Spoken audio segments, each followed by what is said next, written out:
Hello. Hello. Welcome to Let's All Go to the Library. I'm Niko. I'm TKettle. And welcome to episode 2, baby. Yes. And we're double dipping, actually. So we just, 10 minutes ago, finished up with Let's All Go to the Lobby. Now we're doubling up. You're doing library now. Yeah. Whatever it takes, man. Whatever it takes. So, I'm excited. Yeah, so we're talking about Umberto D. Umberto D. From Vittorio De Sica. Yes. Did, a neo-realist film. Bicycle Thieves. Yes. Very, very famous, very influential film. Mm-hmm. And, yeah. So, you ready to get into it? Let's get into it, yeah. Okay, so it's a 1952 Italian neo-realism film from acclaimed director Vittorio De Sica, as I said. Most of the actors were non-actors, including the lead, played by Carlo Battisti. It follows Umberto Domenico Ferrari, an old man in Rome struggling to pay for his rent. His landlady says he will be evicted by the end of the month, while the few people who love him most are powerless in helping him. The film was a flop when it was released in Italy due to the successful reconstruction after World War II. God, I suck at this. The morale of the people was increasing, leaving the bitter filmmaker's work to go unnoticed. However, the film at the time was quite popular overseas. It's cited as Ingmar Bergman's favorite film. It appeared on Roger Ebert's great films list and De Sica's favorite film he ever made.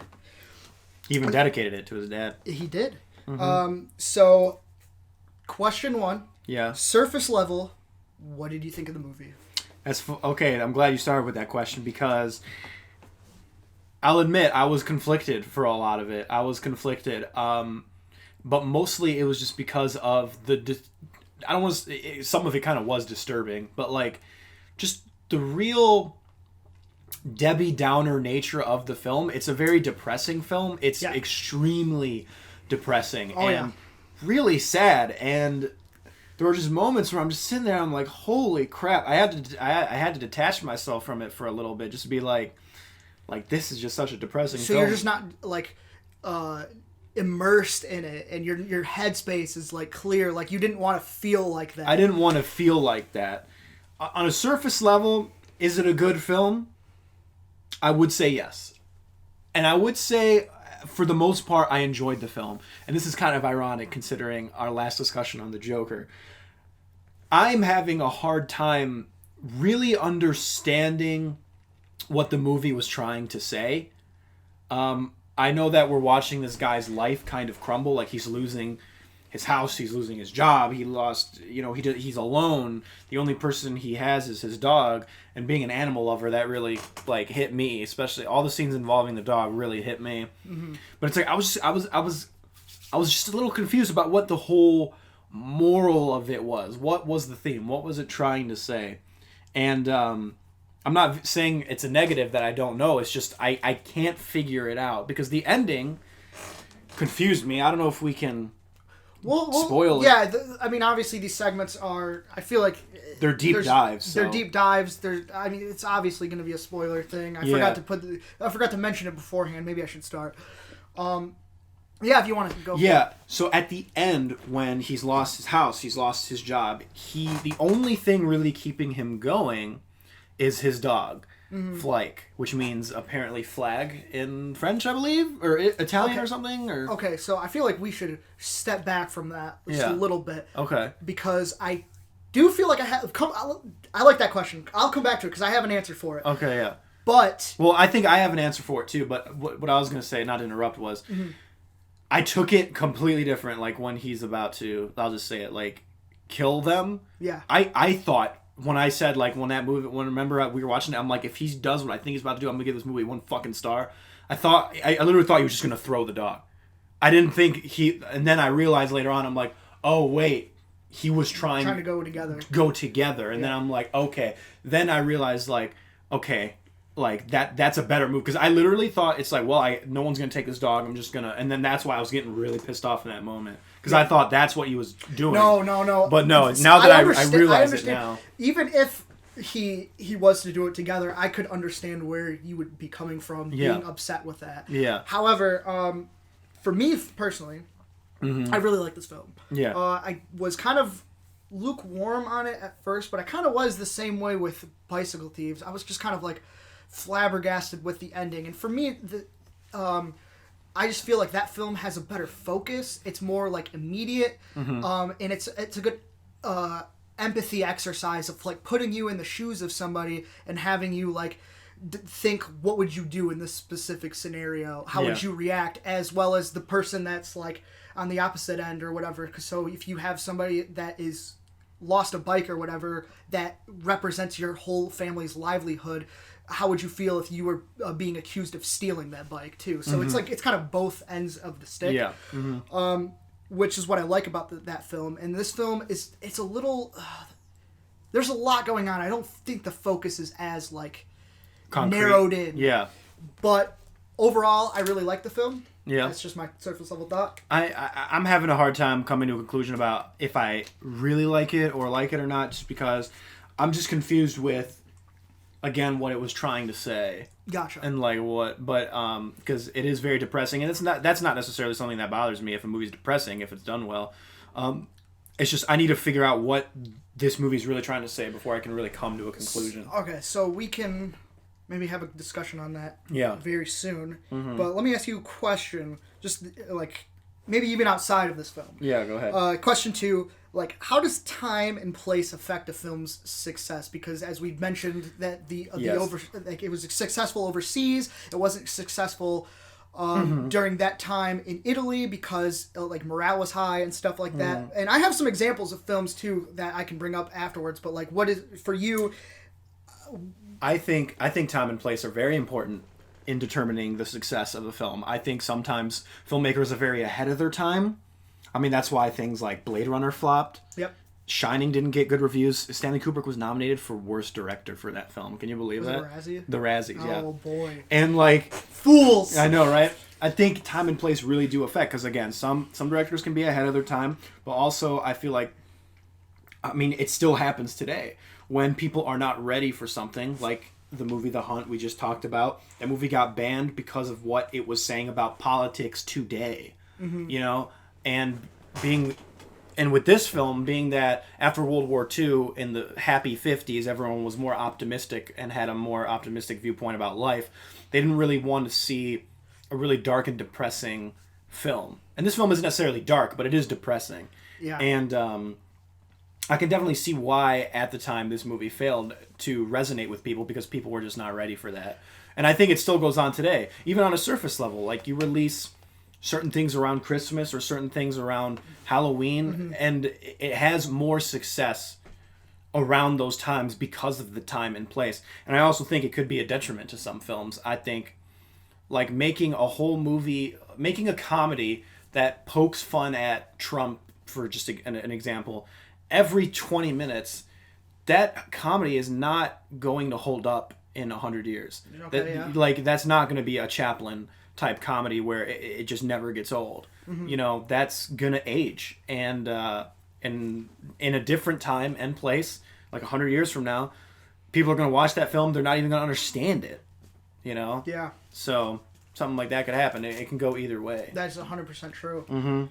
That's what you get for like referencing like culture at the time, especially if it's not like timeless. Absolutely. But yeah, so I have some films that like flopped, and like, you know, why they flopped. But you know, I think it's interesting that like Bicycle Thieves did pretty well. I mean, that's because everyone was going through that like same thing at the time. Yeah. And like not everyone didn't want to think about that kind of thing. And actually, we're gonna get into like a kind of like a historical thing that happened with the film. But films that flopped: The Chase, starring Marlon Brando, Robert Duvall, Jane Fonda, Robert Redford, directed by Arthur Penn, who would make Bonnie and Clyde. All these previous star-studded actors couldn't excite the audiences in '65, since French New Wave was the new direction of cinema, and old-school Hollywood was out of fashion. Assassination of Jesse James by the coward Robert Ford. Yeah. Even with Brad Pitt's unbelievable popularity at the time, it couldn't save the appeal of a faded genre.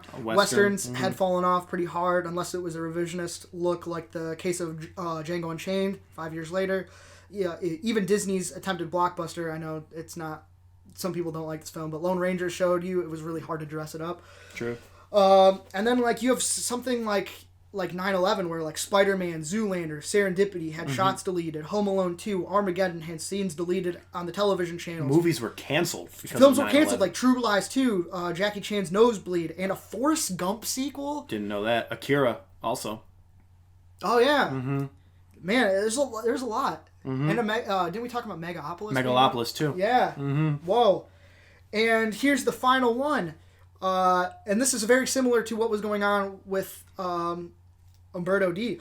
That and Citizen Kane have similarities between promotion, as Giulio Andreotti controlled the state's movie production loans. Andreotti believed De Sica was slandering Italy abroad, quote unquote, by quote unquote, or quote, washing dirty linen in public, unquote. I did see that. I did see that quote actually. Yeah. This was similar to William Randolph Hearst cutting off newspaper promotion of Citizen Kane for basing the title character off of him. Very similar. Yeah. Very similar. It's true. Time and place are very important factors. But I feel like films like this, where you have like an artist, and I'm not saying like big promotion or big productions don't have like art in them, but like artists like this just want to get their thing out there, because there's definitely like a pride within him, the fact that he was able to dedicate this to his father. He was so proud of what he had made, that it doesn't really matter what the numbers represent to him. And I don't feel like smaller productions like this really have a choice in when the thing comes out, because you know how films within the year, they have like a plan on when you release bad movies in January. That's like just it's like a fact at this point. And you want to release like your big summer movies in May, because that's when people are spending money on their taxes and stuff like that. But they don't really have that kind of option for like smaller films like this. Right. No. They're just happy to get it out there. Yeah. Yeah. For the most part, there's a lot. I think even though there is a machine attached to these smaller films, it's not as a big a machine. So in the end, it is all about the art form, you know? And, you know, I think that every film is art, but like, you know, these films especially, like, I feel like they're definitely, I don't know. It's interesting. I don't want to say they're more personal, because I would be a hypocrite if I said that. But because I think any film can be personal. Totally. But yeah, I feel like you know, a smaller film definitely has less of an agenda to make money. You know, even though every film wants to make money, obviously. Yes, yeah. But, and I mean, numbers don't really define that, because you can see this film in like 100 greatest films of all time list or whatever. Yeah. Maybe, I don't know, depending on the list. But I mean, so maybe it didn't really get the numbers that it was looking for, whatever. But it's still like you can find it in like film history books. Yeah, that's true. So what is more important to you? This kind of reminds me of a podcast, not to advertise another podcast on this one, but Stitcher hosted a podcast called The Moment with Brian Coppolini, I think his name was. He's a writer, and he's written and directed movies. He had Chris McQuarrie on there. Oh. And I'm telling you need to listen to this podcast. Chris McQuarrie is like, he's a genius with what he says. And he talks about the movie industry and what it's like now, and how, not to diverge too off topic here, but like, it's kind of scary what it's like there. And he even says, like, they talked about Shane Carruth, who did Primer and Upstream Color. He said, they brought him up and they said, look, he came out, he made a small movie for $7,000. All the studios wanted him to make their movie. He said no. And guess what? He said no, he's not going to play a studio system. It took him 4 years to make Upstream Color, and now no one wants to make his movies. So it's like... That's unfortunate, too. It is. It's just like, and Chris McQuarrie is like, do you want to play the system, or are you not going to play the system? It's up to you. It's like, you want to make a living off of doing this. You know, obviously, like, you want to... He even said, he's like, I want to make Lawrence of Arabia. I want to make Bonnie and Clyde. I want to make these timeless films, you know?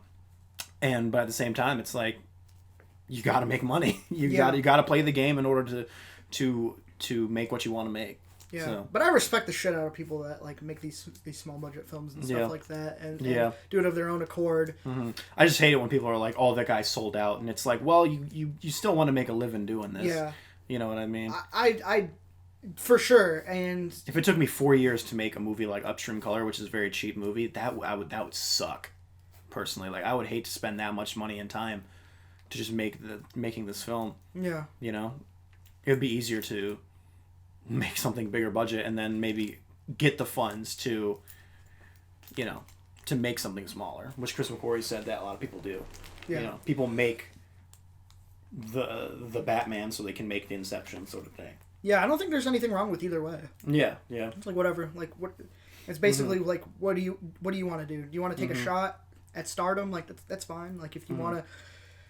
If you want to live in obscurity and make films on your own time, like that's totally you too. I mean, he's he's an engineer too, I believe. So, yes. Like you know, he does it on the side. They even mentioned that they're like he got rich, not from movies, from another way. Yeah. Exactly. So for this next question, basically, this is where we talk about the aspects of the film about like realism, about the realism aspects, but like I want you to think in your head in what ways does this film like elevate realism as like a genre, and this is basically where we're just going to talk about like beat by beat or whatever, like stuff that happens in the film. And did you want me to start it off or did you want you can it's up. So I guess this film for me, to answer your question about what it means, the film for me is just, it's informative. It's informative of like how hard times like succumb to people or whatever, and like I think a very real portrayal about that, like what life is. Yeah, and I think it's interesting that it uses like the state of Italy to its benefit. Like the film starts off with like these like pensioners like asking for money and stuff like that, and when he gets to talking to two of them at the beginning of the film, like when they're gone, and he's asking them about their stuff or whatever, they're like, I'm free of debt. They're both free of debt, but he's not, and it's like this kind of hardship isn't happening to everyone. Right. No, yeah, I got that too. Yeah, that it's really, and it shows within the landlord too, because the landlord is doing superbly well, and he's just like getting by the skin of his teeth, you know? Yeah. And I don't think like realistic films, some realism at the time would have done stuff like that. They would have just been like, okay, well, everyone's suffering through it or whatever, but it's kind of like very aware of what's going on around them. Yeah. And it uses it to its that some advantage. People are just dealt a terrible hand and they just got to deal with it, and it sucks. You get those landladies that, because they don't have contracts back then, they don't they just increase your fucking your bills. Yeah. And they don't deal with your problems. And they just while you're living in the apartment, they just tear it down. Yeah, there's so much going on with that. So sad. Yeah, so another thing that I noticed is like it kind of goes on to talk about how times were changing, I guess like you could say socially, because you have this character who is a maid there, and she has two potential fathers. She doesn't even know which one is which or whatever. And she's like one of the only likable characters. Like she's one of the only friends of him, like to him. Like everyone else just really treats him like trash. And like, you know, even if it's not like in your face trash, there's always some underlying, like he asks for help and people are never like willing to help him. Like he goes to friends and asks for a handout, and you know, they never do it. But she really seems like that she cares for him and stuff like that. The only time I was like was when she lost the dog and had like no remorse about it. And that kind of goes to show that like she also had other problems, which was kind of interesting because she never really talked about those problems. She lived in a place that was way worse than his, and he's busy complaining to her and stuff like that, and she doesn't say a word. But like she was in the midst of like a thing with her two lovers, her suitors. baby daddy. She can't deal with his problems too. Like she has her own life. Yeah. And I don't think he blamed her for that, but he knew that like she couldn't be reliable when the time came because she had her own thing going on. Yeah. And I will say like the bond between him and his dog, I think, is the strongest thing in this film. Like you can see that. You know, it's funny because I did read the Wikipedia of this, and it said the very last sentence was, the only people, his only friends, the maid and the dog, are of no help to him. Yeah. I disagree with that. I think the dog is literally the only thing keeping him alive and keeping him grounded. I think the dog is literally the only thread that he has left of happiness. I think the dog is like the only thing. Yeah. The only thing he has. So I think the dog does help him in that sense. Obviously, the dog doesn't pull out a wallet and give him money. Exactly. Like, that's why I was confused by that statement from the Wikipedia article. It's like, what do you want the dog to do? Like, yeah, it's like the dog can't buy his apartment back. Yeah, the dog definitely has. But the dog helps him like the most out of anybody. Yeah. Out of anybody. On a spiritual level. Yeah. Yeah. And an emotional level. The living situation, it just fucking sucks. Yeah. It's so completely different than today's standards or whatever, where you do sign a contract in which they have to abide by certain things. So if you had a fucking insect problem, they would come in and deal with it. But like she just lets ants roam free for him, and like you said, destroys the building without even consulting him. Yeah. He has really just no say, and it's shitty. And at the end, like, he loses everything. And I don't know, I don't want to jump ahead, but the ending is what confused me the most. I don't know if we should save that, because I don't know if you have something. For that? We can talk about it if you want. Yeah, why not? I'm confused by the ending. So, alright, so this man has lost his job. He doesn't have anything. Uh-huh. He's basically homeless. Like, there's a really good scene where he's, like, debating about begging or not on the street. And, so the only thing keeping him alive is the dog, Flyke. Yeah. He wants to go and he wants to make sure Flyke has a good home before he kills himself. Basically, yes, is what he's doing. Well, yeah, he just wants to make sure that he's safe and stuff like that. And all the places that he goes to, there's no like reassurance, or whatever. And then like he tries to give it to the girl, pawn it off to the girl, and the girl's family won't take him and stuff. Yeah. He just wants to make sure he has a good home. Yeah. So what happens is he finally runs out of options. So he's like, all right, I'm going to take Flyke with me, and we're just going to go out together. Yeah. And then as he's about to get run over, he's holding the dog, and he's about to get run over by the train. The dog gets frightened and runs away. Uh-huh. It's like, what? I'm confused because, and the dog is scared of him all of a sudden. Yes. Doesn't trust him. But then the dog does trust him because he starts to play with the pine cone, and then they walk away It's together. basically like he has to rebuild his trust, which is, I think, kind of an interesting aspect because Bicycle Thieves leaves you asking a question like what's going to happen next after this point, because it really doesn't tell you, it doesn't give you any direction of what's going to happen. It just kind of leaves you. And this film kind of leaves you too, because it's like, well, what are they going to do for money? Because it never does answer that question. Yeah. But also, it leaves you questioning, like, what's going to happen between the two of them. Is he ever going to be able to retrust him again? But, I think it's very... He's going to have to try. Yeah. I feel like...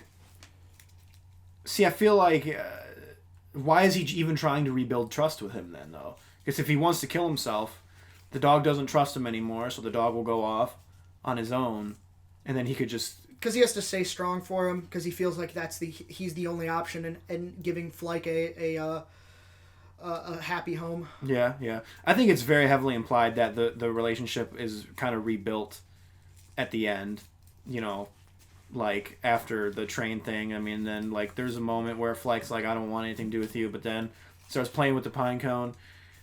It's like, I don't know. I'm confused by what... I'm just still confused what it's trying to say. Like, what is it, like...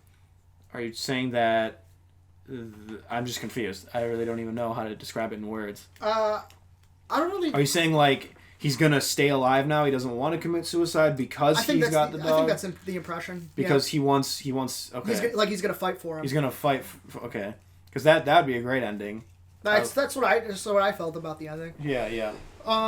I just kind of like that entire sequence, even though I feel like there could have been more options, more chances to like kind of regroup and like rethink and kind of assess the situation. But I like how his mentality is and how chaotic his headspace is, where he doesn't really know what to do, so he's just trying anything that he can to get Flyke into a home. And that's why in a moment of being flustered, he makes that very rash decision of trying to like commit suicide. And it's like, it's just not thought out at all, but it's like, what else do you do in that like specific scenario? Like, right. And I guess I kind of just like that moment just for that. Yeah. As an animal lover, I would be like, I would never. That's the thing. Like, I felt like it was fucked up what they showed in the film. Yeah. There's a part where they go to a pound, and fuck, dude. Like, I know there's this whole thing that Europeans don't care about animals as much as Americans do. I mean, that's a fact. I mean, that's why we have whole programs here dedicated to getting strays and giving them a home. Whereas in Europe, there's fucking stray cats, stray dogs running around like that's just normal to them. Yeah. But it's like, fuck, dude. Like the pound back then in Europe at the time, in like the 50s, dude, those people were fucking monsters. Yeah. Like, they're terrible. It is a bit exploitive for its narrative. Yeah. It's like, this is what happens. I'm kind of curious if they just went in there and they're just like, let's just film it and not even say anything. Right. And that's just like what was going on there. Mm-hmm. Or if it was like they act or like I hope it was all staged. I think it was all staged, but because like there's some really disturbing images. It's so fucked up, especially for an animal lover. Like I was like, fuck this. Like I wanted not okay. I wanted to go back in time and just punch everyone in the face. Like, what the fuck are you doing? Like, you guys are assholes. Yeah. You know. So that was very uncool, but at the same time, like it was trying to say that without Umberto, that's what would happen to Flake. Yeah, yeah. And so at any cost, he wanted to prevent that. Oh yeah, that's true. Yeah, I didn't think about that. Yeah. He knew what would happen if he left. Yes. Yeah. That's why he didn't just like when at the end of the scene, the film. It looked like he was just going to leave the dog there, but that's what would have happened. But then he just hid or whatever, and then he found him. So it's like he almost like wanted to walk away, but then he walked backwards to a hiding spot, and then just made it out like, "Oh, I'm just playing." But it's like he doesn't know what he wanted to do, and that's why I like that sequence so much. Yeah, yeah. And so what else do we have? Yeah, so I think that's pretty much it for the thing. But I think how it elevates it is like the non-actors definitely play a part. I feel like, and I guess I'll just go right into the next thing that I wanted to say because this does play into it. Two characters in the movie had training: the landlady and Flake. Flake was played by two different dogs, and you could tell the difference due to the location of their spot. Okay. This offended people that wanted a, quote, perfect aesthetic illusion of reality to give the impression of no more cinema. That's what they wanted to have something that was not like fabricated in any way. Okay. Just completely real on every level. Right. And they didn't like that. Wow. Okay. Well, then what? I don't know how you would have made that film, especially say. that last sequence where the dog needed that. Yeah, the dog needs to be trained. Yeah. He needs to be trained. And I could definitely tell the landlady. Like, if you would have just asked me, like, guess the two actors, that would have been, like, the landlady. That was pretty obvious. Yeah. But, yeah, the dog, definitely one of the best actors of the film, for sure. There's nothing wrong with that. Mm-hmm. So, yeah... I definitely feel like it was trying to elevate it by trying to create something that was completely like original and like just something that you would see like anywhere, I guess, just like a part of real life. And I think some of the writing in that film, especially the end where it leaves you with like more than one question, it kind of elevated what it had previously established with Bicycle Thieves, where it's not just like what's going to happen with these characters, but also like what's going to happen with the relationship of these characters. So I did say, like, I got more of an optimistic viewpoint at the end than probably most people. Because I guess I interpreted it as like, yeah, like now, especially now after clarifying it with you a little bit, like they're gonna stick with each other, you know, and that he has nothing, but he's got something, which is this dog, you know, who and it's beautiful. It is. I feel like it needs that's like silver lining to something that's just so exactly dour. Yeah, because it's so dour. Like, the film is. Definitely don't watch this if you want to be happy. That's for sure. No. It's depressing. I remember my friend Nick texted me up. He's like, dude, I saw Joker. It was the most depressing film I've ever seen. I'm like, you've not seen this film. You've not seen Umberto. Because this is depressing in a very realistic way. Obviously, that ties into the genre. Like, it's so real, and you're just like, oh my gosh, like, you're just like, this sucks, man. Yeah. Like, you're waiting for, like, the movie magic to kick in and be like, oh, but then he wins the lottery or some shit like that. Yeah. Or it's like something good happens. He finds someone. Some whimsical music starts playing, and that never happens. And I guess that's something that you really need to prepare for before going into movies like this. Before you can start really seeing, like, the genius of it. Yeah. And it's something that, like, given that it's, like, Thanksgiving time, it's something that makes you feel, like, more thankful for, like, what you have and stuff like that. True. So, I guess we talked about, like, how it did it, but, like, what's your take on, like, forging realism? Does the sentiment matter as much as the documentation of authenticity? To me, no. I'll be real with you. Unless you're making a full-blown documentary, I don't think... I think movies in their name are illusions of reality. Yeah. But what about films that aim to capture reality? I think there still needs to be some sort of illusion there. I don't think that... Films that capture reality, I don't think need to be made in such a realistic sense of like, oh, it's made... with non-actors, it's made with someone who blah blah blah blah. I've never really been a fan of that. There's a lot of things nowadays, and this isn't in support of neorealism. This is just kind of some weird sentiment where people have this idea that acting is no longer acting anymore, and that like when there's a couple other examples that I won't get into, but here's one. People were mad at The Rock when he made Skyscraper because he didn't actually have an amputated leg. And they're like, and I'm like, okay, but it's like... So you need to cast somebody with an amputated leg? Like, you need to cast someone to say, they're like, there's a lot of disabled actors who are looking for work, and you're taking jobs away from them. That's kind of their mentality, but I'm like... But I don't think so. I think acting is acting. I think movies are movies, and I think there's always some sort of illusion to them. And that's that's literally the magic of movies, is that you create realism, but... You do it in a way. You do it in a calculated way. It takes you out of real life and it puts you into this universe that is completely separate from your own. Even if it feels similar, there's like similarities between like maybe the same financial hardships that you're going through, as well as him. But you want to be immersed. You don't want to be thinking about the other. Yeah, I feel like the whole thing of like how real is this film? I feel like that's a lot of that's like a technical thing. It's like, oh, did you know that they actually went to an island full of cannibals to film this film? And it's like, okay. It's like, they could have just did it on a soundstage with actors, like, and gotten the exact same thing. It's like, that never deepens my interest or experience in the film, and it never really takes me out of it. I find it kind of superfluous. It's just kind of there. It's like, oh, wow, okay. Yeah, but like, what if you...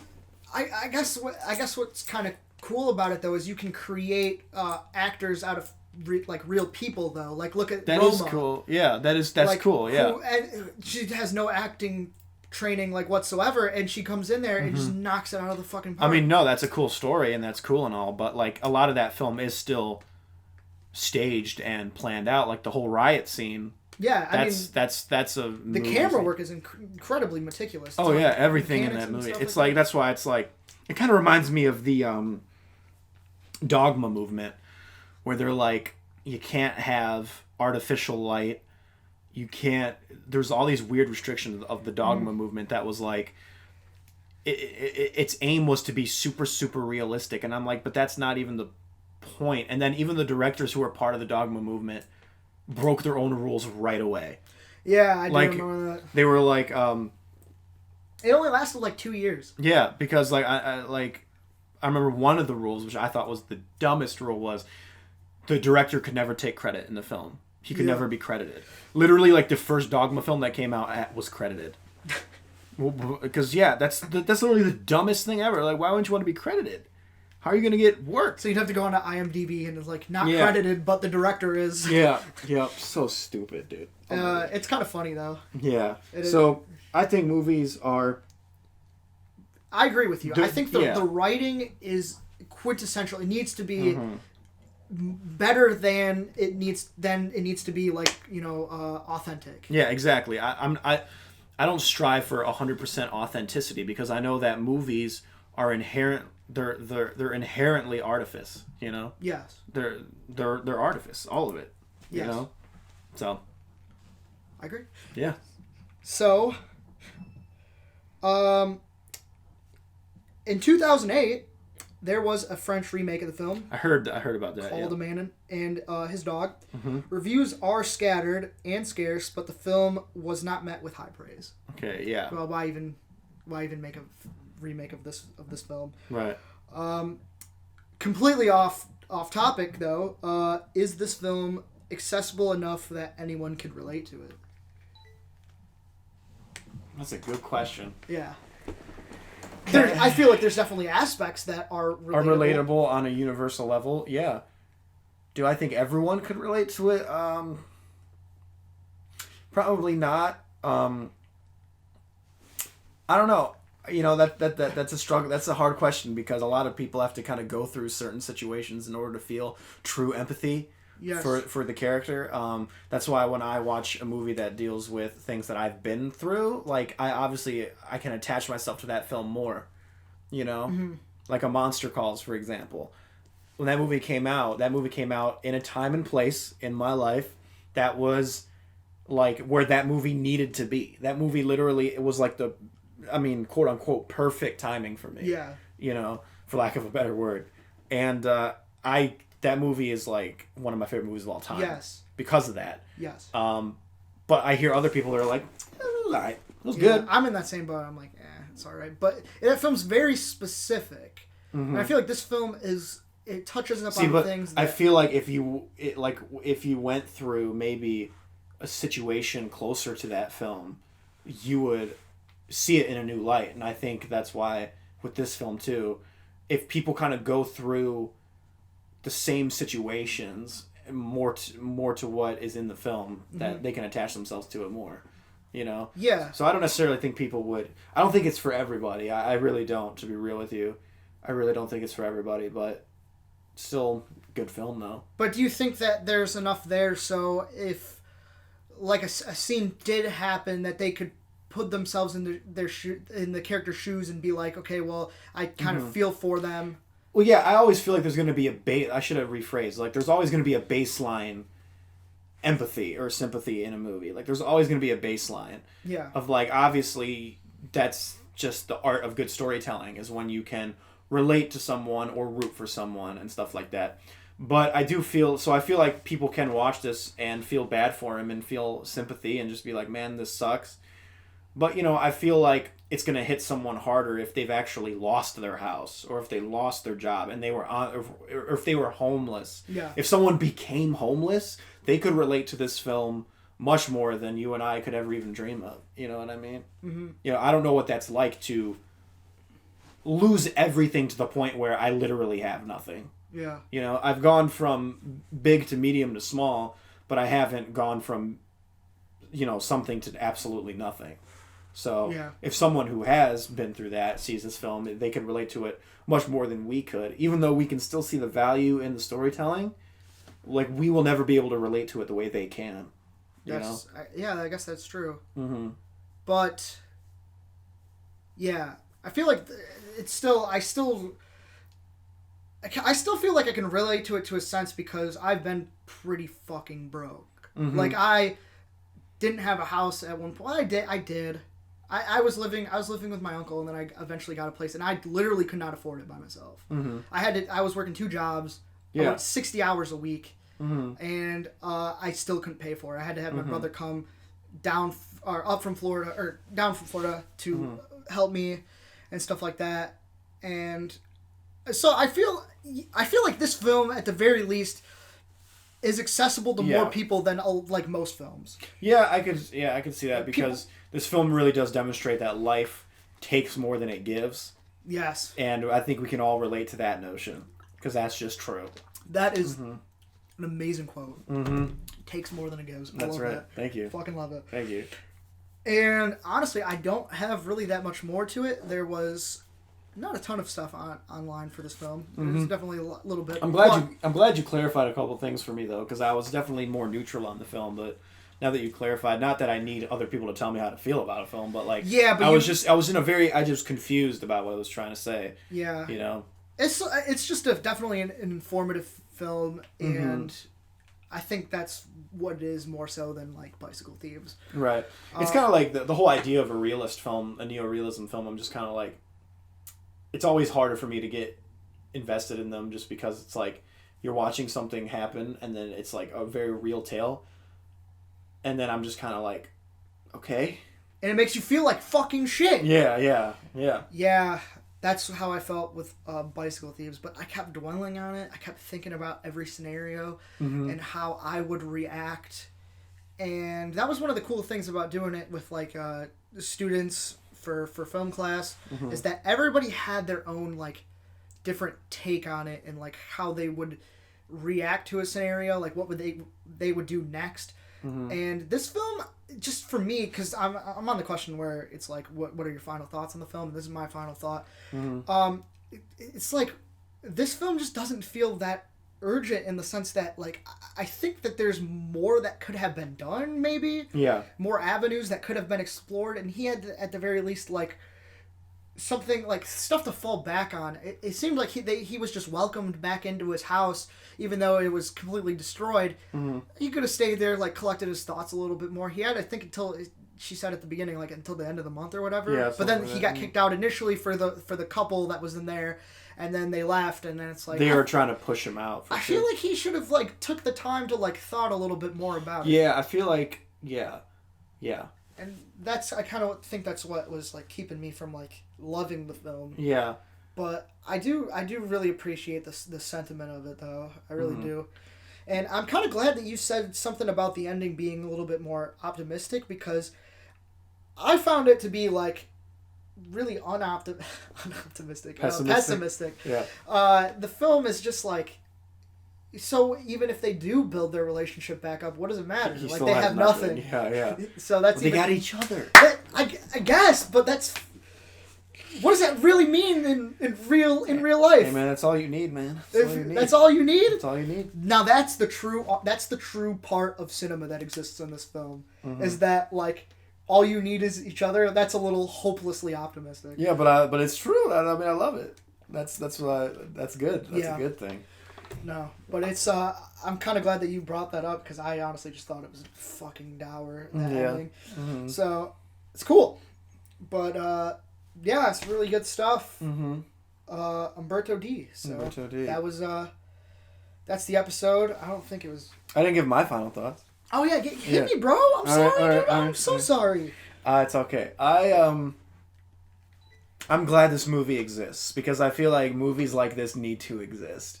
Yeah. You know, I feel like not every movie should have a happy ending or should be super optimistic. Obviously, those are the movies that I prefer, but I feel like if every movie was like that, then they would just start to not really mean anything. And I feel like movies that really show you a realistic portrayal of life those are really important things. Like you said, if someone can relate to it, what does it say about the world, and what does it say about us? And overall, I really did like the film, but again, there is something still that I can't put my finger on 100% that's keeping me from like loving it. You know what I'm saying? Yeah. Like falling in love with it. But I will say it's well made, and I feel like the thing that really grounded the movie for me was the relationship between this man and his dog. Yeah.